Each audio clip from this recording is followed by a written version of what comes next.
Hello students, good morning to all of you. I am Abhishek Agnihotri, your maths teacher from Springdale College, Pili. As we discussed question number 1, 2, 3, 4 and 5 of exercise 8.3 in previous session. Alright. And the remaining question of that exercise from S-Chan publication are based on the theorem which is not a part of your syllabus. So we are leaving that, and now in today's session we will start chapter 9, that is area of parallelograms and triangles. As we already discussed in previous sessions that there are different types of parallelogram and shapes which we can identify under the category of parallelogram. Now first we will discuss about area, the term area. What is area? Will anybody tell what is the area? What do you understand by area? Okay. So area is basically the magnitude or measure of the plane region. Plane का मतलब क्या होता है? 2D space, ठीक है ना, 2 dimensional. तो 2 dimensional space को मेजर करने के लिए जिस यूनिट का हम लोग यूज करते हैं दैट इज एरिया. जैसे ये डस्टर है, अगर प्लेन के ऊपर इस तरफ से रखा है तो ये नीचे 2D प्लेन में जो भी एरिया कवर कर, जो भी स्पेस कवर कर रहा है वो क्या हो जाएगा? इसका एरिया. मतलब जो भी 2D प्लेन को हिस्सा टच करता होता है किसी ऑब्जेक्ट का, उसी के बेसिस पे हम लोग एरिया काउंट करते हैं. अब इसे अगर इस तरह से प्लेस किया जाए तो इसका एरिया क्या हो जाएगा? सरफेस के ऊपर ये वाला, ठीक है, सरफेस पे एरिया. तो आपको ये बताया जाएगा क्वेश्चन में कि किस डायमेंशन में आपको एरिया कैलकुलेट करना है अगर 3D ऑब्जेक्ट है तो. अदरवाइज हम लोग वैसे भी अभी तक 2D फिगर्स की ही बात कर रहे हैं, तो इसमें कोई ऐसी प्रॉब्लमेटिक बात नहीं है. First we are going to discuss about area of rectangle. Rectangle के एरिया से पहले हम लोग समझ लेते हैं what is the area of parallelogram. Area of parallelogram is here. Parallelogram की फिगर अगर हम लोग ड्रॉ करें तो कुछ इस टाइप की ड्रॉ होती है. स्टैंडर्ड फिगर जो है वो किसी इस टाइप से ड्रॉ होती है, ठीक है. So the area of parallelogram is base into height. तो अगर इस तरह से कोई फिगर दे रखा है तो आप इसे बेस और एडी को हाइट नहीं लेंगे. बेस तो आपका एबी है, ठीक है, बट हाइट आपको परपेंडिकुलर लेनी पड़ेगी. ये वाली, ये लेंथ आपको या तो गिवन होगी क्वेश्चन में या फिर आपको मेजर करनी पड़ेगी. ओके. इसी तरह से अगर आप बेस इसे लेते हैं तो इसकी करस्पॉन्डिंग हाइट क्या हो जाएगी? ये. So one thing is clear from here, don't write it. One thing is clear from here, we can take any side of parallelogram as base. Okay. इसी पैरेललोग्राम का एरिया कैलकुलेट करने के लिए हम लोग बेस इन 4 साइड्स में से किसी को भी ले सकते हैं, बट आपको हाइट उसके करस्पॉन्डिंग ही कंसीडर करनी पड़ेगी. कैसे? अगर आपने बेस AB को लिया है तो AB के ऊपर जो एल्टीट्यूड होगा वो हाइट लेंगे. इसका मतलब क्या हुआ? DP. अगर इस पॉइंट को P मान लें तो AB के करस्पॉन्डिंग हाइट क्या हो जाएगी? DP. ठीक है. अगर हम बेस BC को ले रहे हैं तो हाइट कौन सी होगी? BQ. ठीक है. अगर DC को आप ले रहे हैं तो BQ हो जाएगा.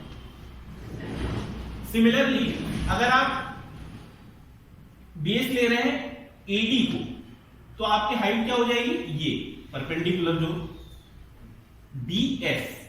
अगर आप DA को बेस ले रहे हैं तो सामने वाले वर्टेक्स से जो एल्टीट्यूड ड्रॉ होगा वो लेंगे आप हाइट. ठीक है. So it is clear that any of the 4 sides can be taken as the base whenever we are calculating the area. All right. So now we will move forward towards next figure, that is area of rectangle. Area of parallelogram आपको समझ में आ गया होगा. Area of rectangle की तरफ पढ़ते हैं. Rectangle ऐसा parallelogram होता है जिसके एंगल्स कितने होते हैं? 90. ऐसा पैरेललोग्राम जिसके सारे एंगल कैसे होंगे? 90 डिग्री होंगे. और हमें पता है कि पैरेललोग्राम का एरिया क्या होता है, बेस इंटू हाइट। तो बेस है AB और हाइट अगर इसकी निकालेंगे तो वैसे भी परपेंडिकुलर ही लेना पड़ता है। तो इसमें ऑलरेडी जो आपकी सेकंड साइड होती है वो हाइट के ही इक्वल होती है, तो हाइट के प्लेस पे हम लोग क्या रख देते हैं, सेकंड साइड। ठीक है, बेस इंटू हाइट के प्लेस पे हो जाएगा, इसे लेंथ ले लेते हैं और इसे ले लेते हैं breadth, L into B. Okay, so area of rectangle will be L into B. Similarly अब इसी फिगर को हम लोग मॉडिफाई करके स्क्वायर ड्रॉ करेंगे। ठीक है, स्क्वायर की क्या प्रॉपर्टी होती है, कोई बताए? What is the property? Can we say that square is a rectangle in which all four sides are equal? Can we say? Okay, so rectangle ऐसे ही ड्रॉ कर देंगे, बट इसकी फोर साइड्स हम लोग इक्वल कर देते हैं, A, B, C and D. Okay, now four sides are equal. So this is length and this is width. But we know that these two sides are equal. So we will take it as same symbol. That is side into side. Both values are same. So we will represent both the values by same symbol. So formula becomes side into side. Square करेंगे, ठीक? इसके बाद में आते हैं rhombus. Rhombus का area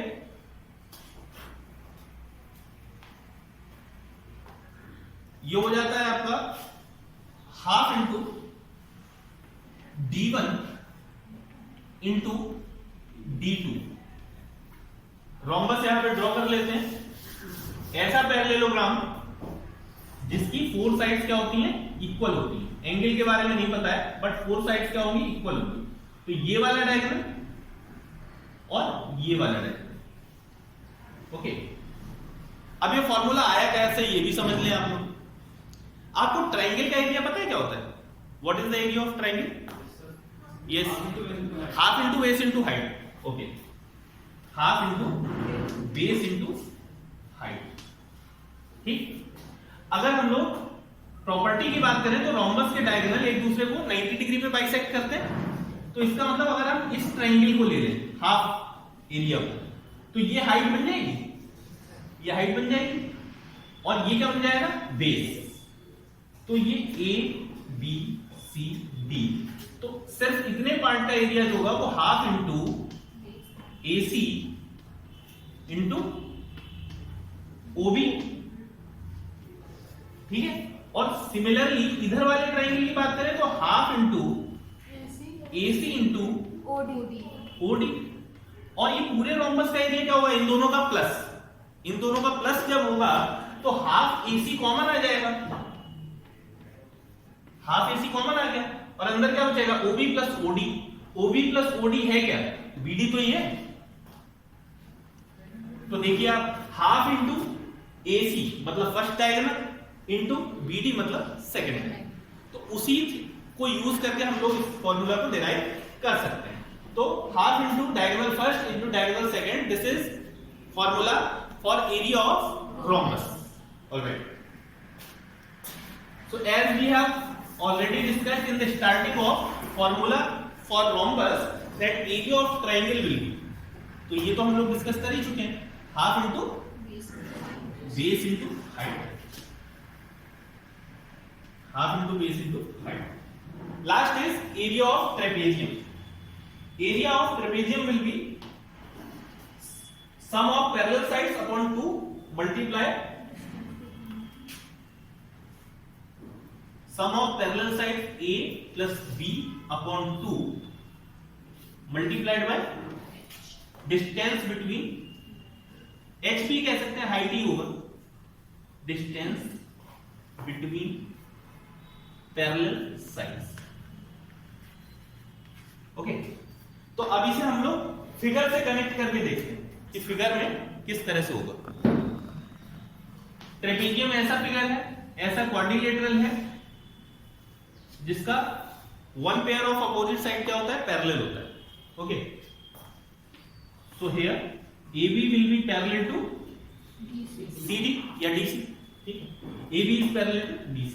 तो आपको क्या क्या गिवन होना चाहिए? Sum of parallel sides means length of AB पता होनी चाहिए आपको, लेंथ ऑफ BC पता होना चाहिए, और इन दोनों के बीच की डिस्टेंस, इसका मतलब इसकी हाइट। हाइट किस तरह से निकालते हैं आप लोग? ये इस वर्टेक्स से नीचे वाले बेस के ऊपर आप परपेंडिकुलर ड्रॉ करेंगे और उसकी जो लेंथ होगी वही आपकी हाइट हो जाएगी। क्योंकि ये पैरेलल है तो चाहे आप साइड हाइट यहां से कंसीडर करें या फिर यहां से, दोनों से क्या होगा? सेम ही होगा। ठीक, तो फॉर्मूला पे फिर से आते हैं। 1/2 into sum of parallel sides that mean BC plus AB। तो अगर इस पैरेललोग्राम की बात करें तो area of this trapezium is 1/2 into AB plus BC multiplied by DP. This will be the area for this drawn trapezium. Alright. So these are some basic formulas for solving your exercise 9.1. Now we are going to discuss about some important properties of areas. Now students, before discussing about the properties of area of parallelogram, one thing is left here. If there is a triangle given, suppose it's ABC, okay, if length of base is given and height is given, then you can calculate it easily by multiplying base and height and dividing it by 2, half into base into height. But whenever in the question it is given length of all three sides, suppose length of AB is A centimeter, it can be centimeter, meter, whatever unit, BC is B and CA is C. These are length of all three sides. Then how you are going to calculate the area of triangle? This formula which we are going to discuss is known as Heron's formula. Okay, whenever the length of three sides is given, then also you can calculate the area of triangle. How you are going to calculate it? First you will find out S equal to sum of all three sides divided by 3 or 2? Divided by 2. Okay, sum of all three sides divided by 2. This is the value of S. Okay, after that you will put it in formula area of triangle ABC equal to root S into S minus A, S minus B, S minus C. So whenever question is asked like this, so you have to calculate the area in two ways. First you will calculate S, after that put the value of S in this. Here S is sum of all sides divided by 2. Okay, let this is 8 centimeter, here 6 centimeter and this is 4 centimeter. So 8 plus 6 14, 14 plus 4, 14 plus 4 18, 18 upon 2, it will be the value of S. S की value 9 आ गई। Next क्या करना है आपको? Root के अंदर रखना है 9 into 9 minus 6, next time 9 minus 8, 9 minus 4, इस तरह से कैलकुलेट कर सकते। Okay, now let us go through some properties of area.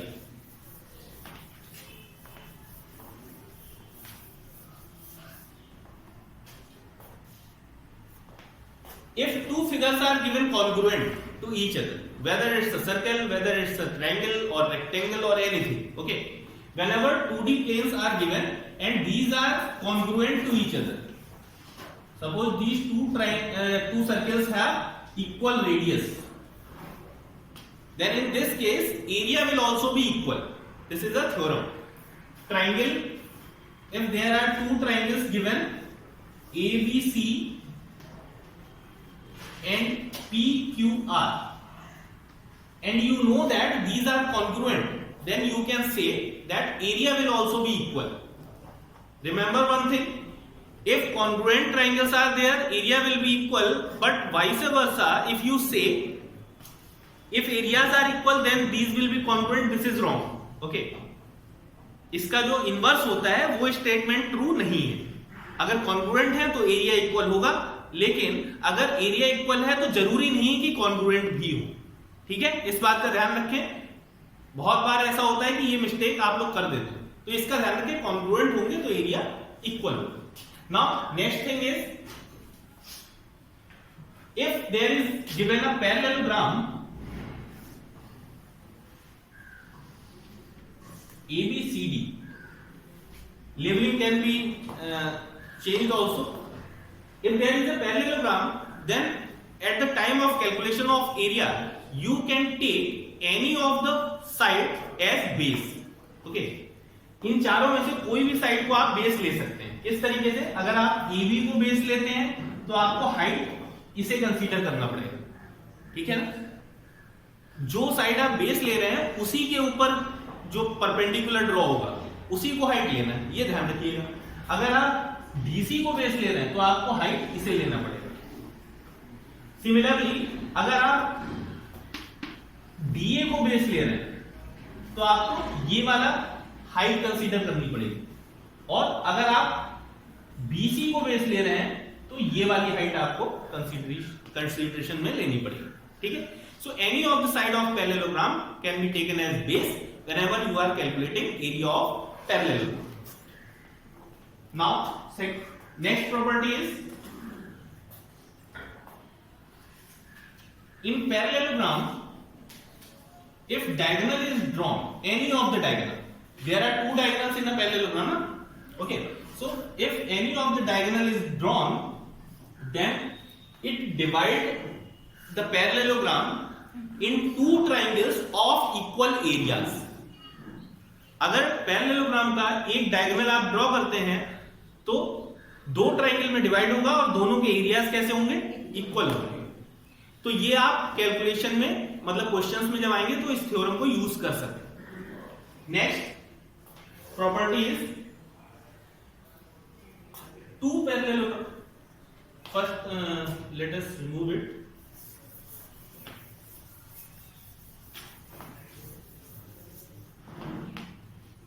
If there are two parallelograms on the same base, okay, same base and between same parallel lines, same base मतलब मान लीजिए AB है, ABCD, और AB base के ऊपर ही आपने एक और पैरेललोग्राम ड्रॉ किया है इस तरह से।